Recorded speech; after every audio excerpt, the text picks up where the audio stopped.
Around the World in 72 Days by Nellie Bly.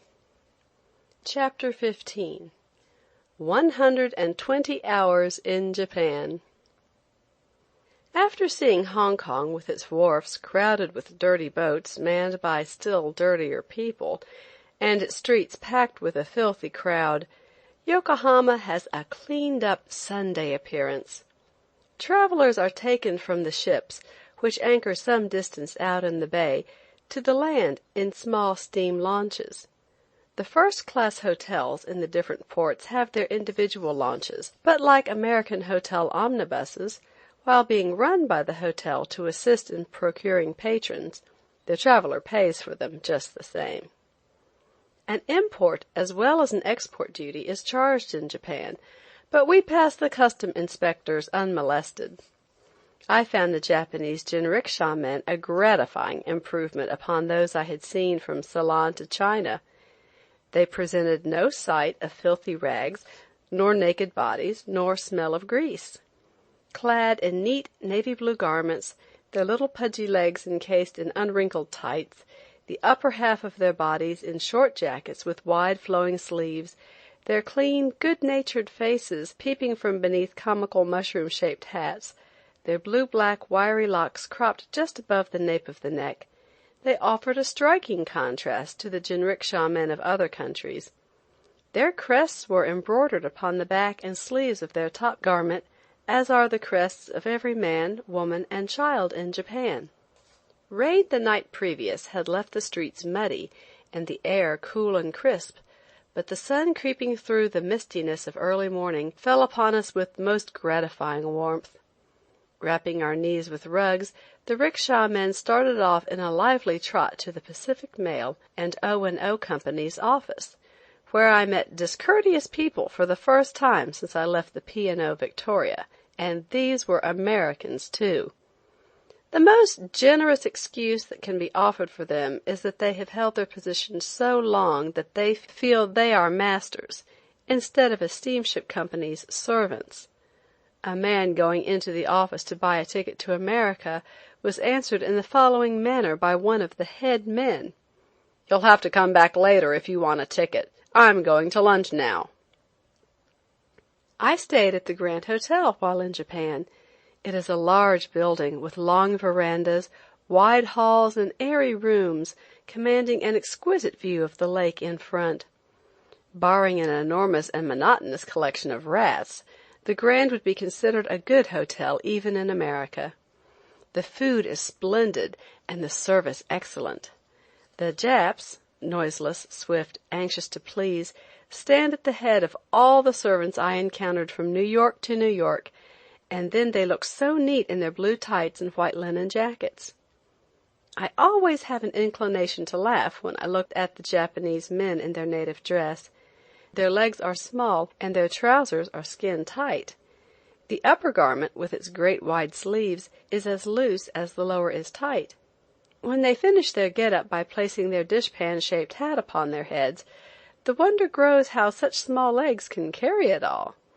Stick 2 straws in one end of a potato, a mushroom in the other, set it up on straws, and you have a Japanese in outline. Talk about French heels! The Japanese sandal is a small board elevated on 2 pieces of thin wood fully 5 inches in height. They make the people look exactly as if they were on stilts. These queer shoes are fastened to the foot by a single strap running between toes number 1 and 2, the wearer when walking necessarily maintaining a sliding instead of an up and down movement in order to keep the shoe on. On a cold day, one would imagine the Japanese were a nation of armless people. They fold their arms up in their long, loose sleeves.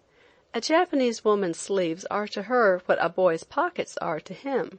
Her cards, money, combs, hairpins, ornaments, and rice paper are carried in her sleeves. Her rice paper is her handkerchief, and she notes with horror and disgust that after using we return our handkerchiefs to our pockets. I think the Japanese women carry everything in their sleeves, even their hearts. Not that they are fickle. None are more true, more devoted, more loyal, more constant than Japanese women. but they are so guileless and artless that almost any one, if opportunity offers, can pick at their trusting hearts. If I loved and married, I would say to my mate, "Come, I know where Eden is," and like Edwin Arnold, desert the land of my birth for Japan, the land of love, beauty, poetry, cleanliness. I somehow always connected Japan and its people with China and its people, believing the one no improvement on the other. I could not have made a greater mistake. Japan is beautiful. Its women are charmingly sweet. I know little about the men except that they do not go far as we judge manly beauty, being undersized, dark, and far from prepossessing. They have the reputation of being extremely clever, so I do not speak of them as a whole, only of those I came in contact with. I saw one a giant in frame, a god in features, but he was a public wrestler. The Japanese are the direct opposite to the Chinese. The Japanese are the cleanliest people on earth. The Chinese are the filthiest. The Japanese are always happy and cheerful. The Chinese are always grumpy and morose. The Japanese are the most graceful of people. The Chinese the most awkward. The Japanese have few vices. The Chinese have all the vices in the world. In short, the Japanese are the most delightful of people, the Chinese the most disagreeable. The majority of the Europeans live on the bluff in low white bungalows, with great rooms and breezy verandas, built in the hearts of oriental gardens, where one can have an unsurpassed view of the Mississippi Bay, or can play tennis or cricket or loll in hammocks, guarded from public gaze by luxurious green hedges. The Japanese homes form a great contrast to the bungalows. They are daintily small, like playhouses indeed, built of a thin, shingle-like board, fine in texture. Chimneys and fireplaces are unknown. The first wall is set back, allowing the upper floor and side walls to extend over the lower flooring, making it a portico built in instead of on the house. Light window frames, with their minute openings covered with fine rice paper instead of glass, are the doors and windows in one. They do not swing open and shut as do our doors, nor do they move up and down like our windows, but slide like rolling doors. They form the partitions of the houses inside and can be removed at any time, throwing the floor into one room. They have two very pretty customs in Japan. The one is decorating their houses in honor of the New Year, and the other celebrating the blossoming of the cherry trees. Bamboo saplings covered with light airy foliage and pinioned so as to incline towards the middle of the street, where meeting they form an arch, make very effective decorations. Rice trimmings mixed with seaweed, orange, lobster, and ferns are hung over every door to ensure a plentiful year, while as sentinels on either side are large tubs, in which are 3 thick bamboo stalks, with small evergreen trees for background. In the cool of the evening we went to a house that had been specially engaged to see the dancing, or geisha girls. At the door we saw all the wooden shoes of the household, and we were asked to take off our shoes before entering, a proceeding rather disliked by some of the party, who refused absolutely to do as requested. We effected a compromise, however, by putting cloth slippers over our shoes. The second floor had been converted into one room, with nothing in it except the matting covering the floor and a Japanese screen here and there. We sat upon the floor, for chairs there are none in Japan, but the exquisite matting is padded until it is as soft as velvet. It was laughable to see us trying to sit down, and yet more so to see us endeavor to find a posture of ease for our limbs. We were about as graceful as an elephant dancing. A smiling woman in a black kimono set several round and square charcoal boxes containing burning charcoal before us. These are the only Japanese stove. Afterwards she brought a tray containing a number of long-stemmed pipes. Japanese women smoke constantly, a pot of tea, and several small cups. Impatiently I awaited the geisha girls.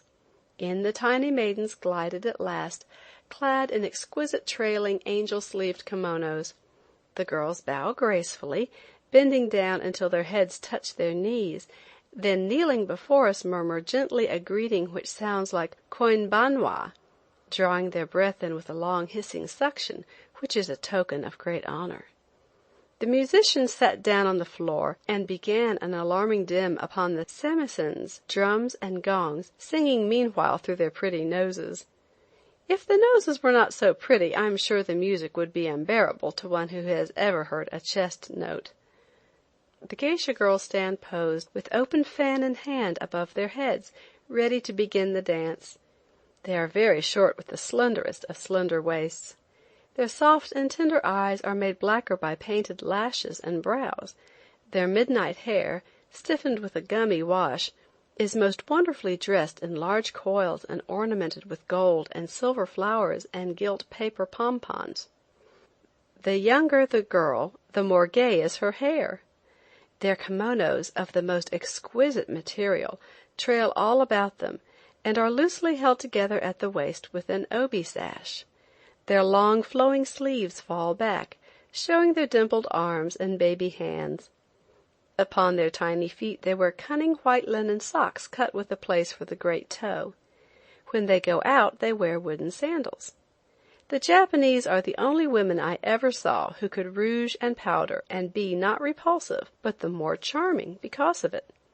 They powder their faces and have a way of reddening their underlip just at the tip that gives them a most tempting look. The lips look like two luxurious cherries. The musicians begin a long chanting strain, and these bits of beauty begin the dance. With a grace simply enchanting, they twirl their little fans, sway their dainty bodies in 100 different poses, each one more intoxicating than the other, all the while looking so childish and shy, with an innocent smile lurking about their lips, dimpling their soft cheeks, and their black eyes twinkling with the pleasure of the dance. After the dance, the geisha girls made friends with me, examining with surprised delight my dress, my bracelets, my rings, my boots, to them the most wonderful and extraordinary things, my hair, my gloves. Indeed, they missed very little, and they approved of all. They said I was very sweet, and urged me to come again, and in honor of the custom of my land, the Japanese never kiss, they pressed their soft pouting lips to mine in parting. Japanese women know nothing whatever of bonnets, and may they never. On rainy days they tie white scarves over their wonderful hair-dressing, but at other times they waddle bareheaded, with fan and umbrella, along the streets on their wooden clogs. They have absolutely no furniture. Their bed is a piece of matting, their pillows narrow blocks of wood, probably 6 inches in length, 2 wide and 6 high. They rest the back of the neck on the velvet-covered top, so their wonderful hair remains dressed for weeks at a time. Their tea and pipe always stand beside them, so they can partake of their comforts the last thing before sleep and the first thing after. A Japanese reporter from Tokyo came to interview me, his newspaper having translated and published the story of my visit to Jules Verne. Carefully he read the questions which he wished to ask me. They were written at intervals on long rolls of foolscap, the space to be filled in as I answered.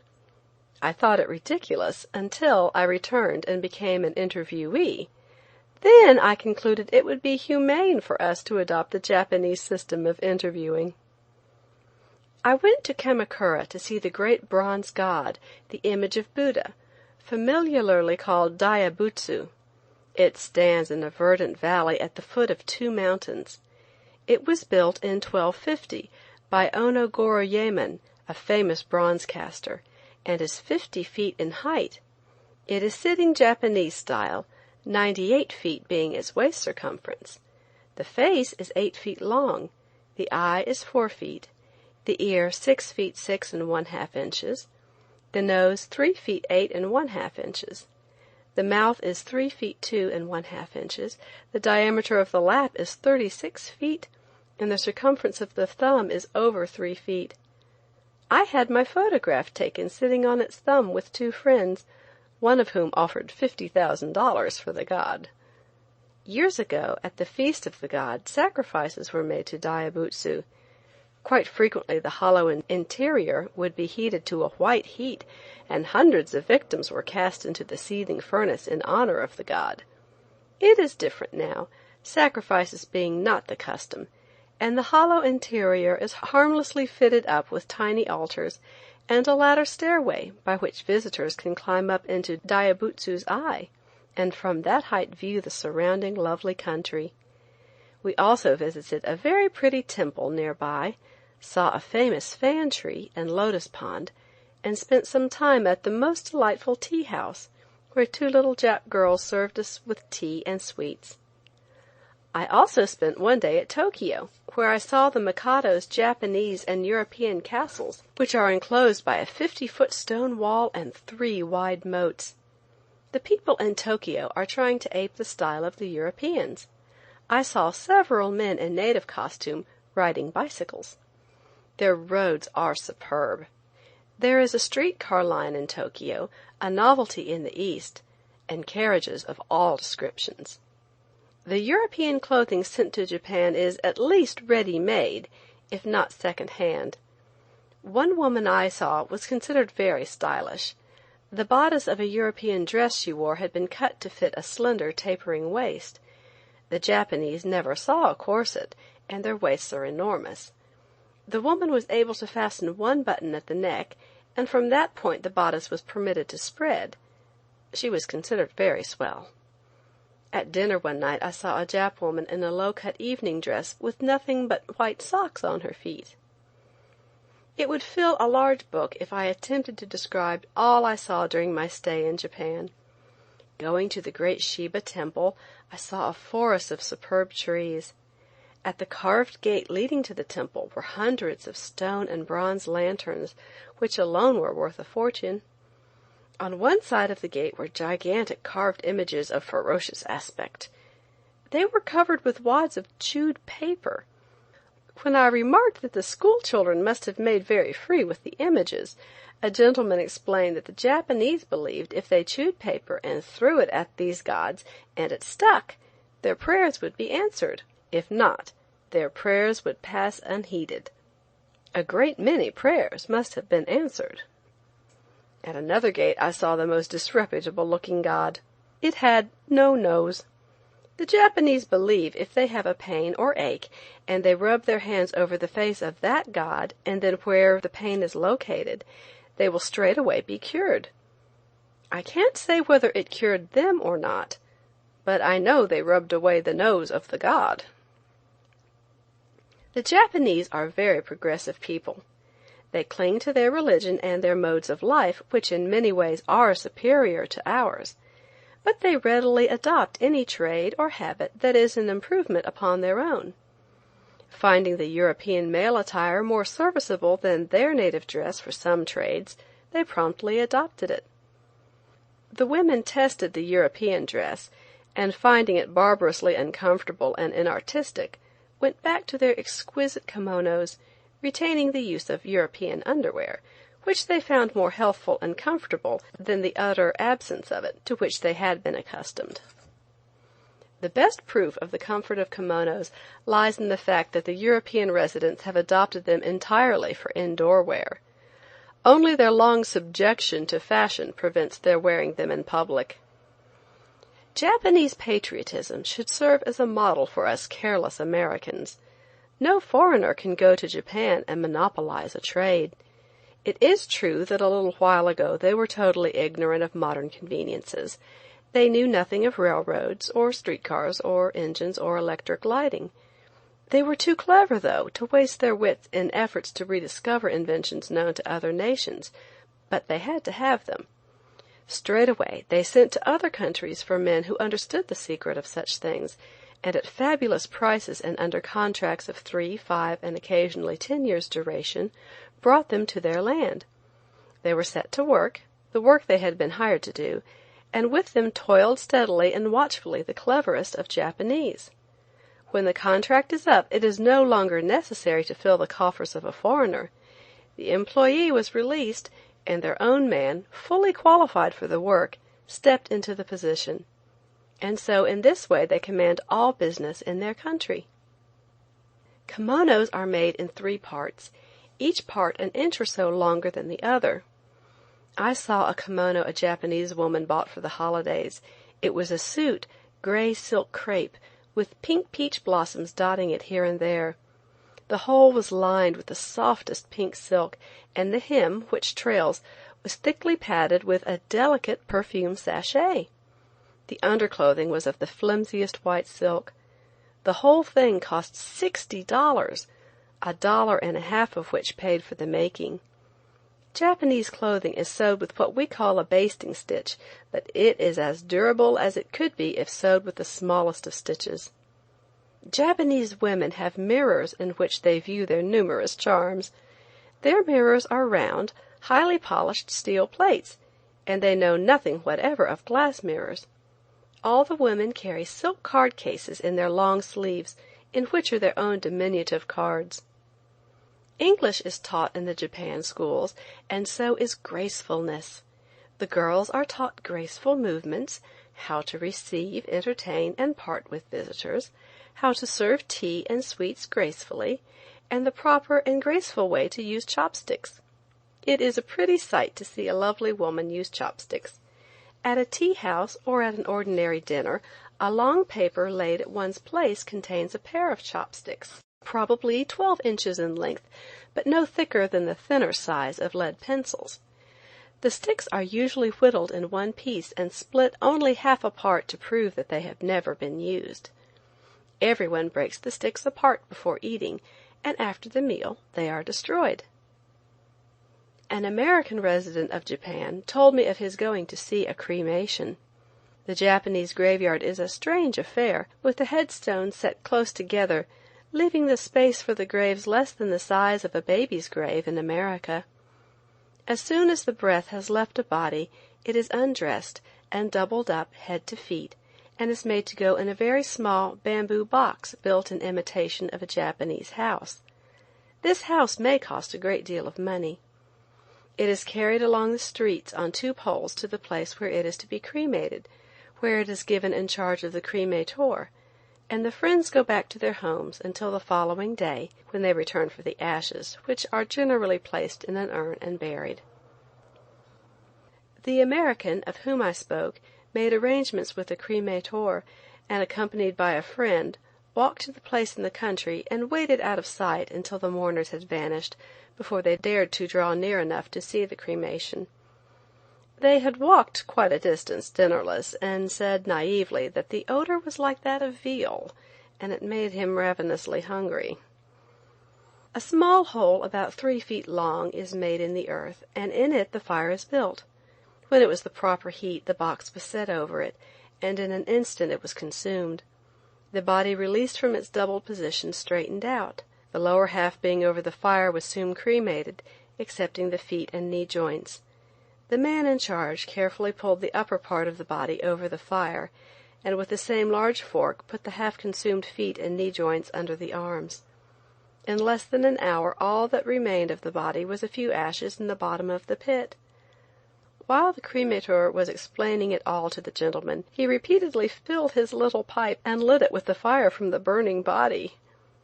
At his urgent request, the gentleman consented to take tea with him when his task was done. They entered his neat little home, where he jumped into a boiling bath in the open garden, from which he emerged later as red as a lobster. Meanwhile his charming and pretty daughters were dispensing the hospitalities of their home to their guests, and the father, desirous of enjoying their society, came in and stood in the doorway, talking to them and watching them eat while he wiped his naked body with a towel. The prettiest sight in Japan, I think, is the native streets in the afternoons. Men, women, and children turn out to play shuttlecock and fly kites. Can you imagine what an enchanting sight it is to see pretty women with cherry lips, bright black eyes, ornamented glistening hair, exquisitely graceful gowns, tidy white stocking feet thrust into wooden sandals, dimpled cheeks, dimpled arms, dimpled baby hands, lovely, innocent, artless, happy, playing shuttlecock in the streets of Yokohama? Japanese children are unlike any other children I ever saw at play. They always look happy, and never seemed to quarrel or cry. Little Japanese girls, elevated on wooden sandals and with babies almost as large as themselves tied on their backs, play shuttlecock with abandon that is terrifying until one grows confident of the fact that they move with as much agility as they could if their little backs were free from nursemaid burdens. Japanese babies are such comical little fellows. They wear such wonderfully padded clothing that they are as shapeless as a feather pillow. Others may think, as I did, that the funny little shaven spots on their heads was a queer style of ornamentation, but it is not. I am assured the spots are shaven to keep their baby heads cool. The Japanese are not only pretty and artistic, but most obliging. A friend of mine who guided us in Japan had a kodak, and whenever we came upon an interesting group he was always taking snapshots. No one objected, and especially were the children pleasant about being photographed. When he placed them in position or asked them to stand as they were, they would pose like little drum majors until he gave them permission to move. The only regret of my trip, and one I can never cease to deplore, was that in my hasty departure I forgot to take a kodak. On every ship and at every port I met others and envied them with kodaks. They could photograph everything that pleased them. The light in those lands is excellent, and many were the pleasant mementos of their acquaintances and themselves they carried home on their plates. I met a German who was spending 2 years going around the world, and he carried 2 kodaks, a large and a small size, and his collection of photographs was the most interesting I ever saw. At the different ports he had professional photographers develop his plates. The Japanese thoughtfully reserve a trade for their blind. They are all taught massage bathing, and none but the blind are allowed to follow this calling. These people go through the streets uttering to a plaintive melody these words, "I'll give you a bath from head to toe for 2 cents." At Ueno Park, where they point out a tree planted by General Grant when on his tour around the world, I saw a most amusing monkey which belonged to the very interesting menagerie. It was very large, and had a scarlet face and gray fur. It was chained to the fence, and when one of the young men in our party went up and talked to him, the monkey looked very sagacious and wise. In the little crowd that gathered around, quite out of the monkey's reach, was a young Jap, who, in a spirit of mischief, tossed a pebble at the red-faced mystery, who turned with a grieved and inquiring air to my friend. "Go for him!" My friend responded sympathetically to the look, and the monkey turned and with its utmost strength endeavored to free itself so it could obey to do the bidding. The Jap made his escape, and the monkey quieted down, looking expressively at the place where the Jap had stood, and then at my friend for approval, which he obtained. The keeper gave the monkey its dinner, which consisted of 2 large boiled sweet potatoes. My friend broke one in 2, and the monkey greedily ate the inside, placing the remainder with the other potato on the fence between his feet. Suddenly he looked up, and quick as a flash he flung with his entire force, which was something terrific, the remaining potato at the head of someone in the crowd. There was some loud screaming and a scattering, but the potato, missing all heads, went crashing with such force against a board fence that every particle of it remained sticking there in one shapeless splotch. The Jap who had tossed the pebble at the monkey and so earned his enmity quietly shrunk away with a whitened face. He had returned unnoticed by all except the monkey, who tried to revenge himself with the potato. I admired the monkey's cleverness so much that I would have tried to buy him if I had not already owned one. In Yokohama I went to 100 Steps, at the top of which lives a Japanese belle, Oyushi-san, who is the theme for artist and poet, and the admiration of tourists. One of the pleasant events of my stay was the luncheon given for me on the Omaha, the American war vessel lying at Yokohama. I took several drives, enjoying the novelty of having a Japanese running by the horses' heads all the while. I ate rice and eel.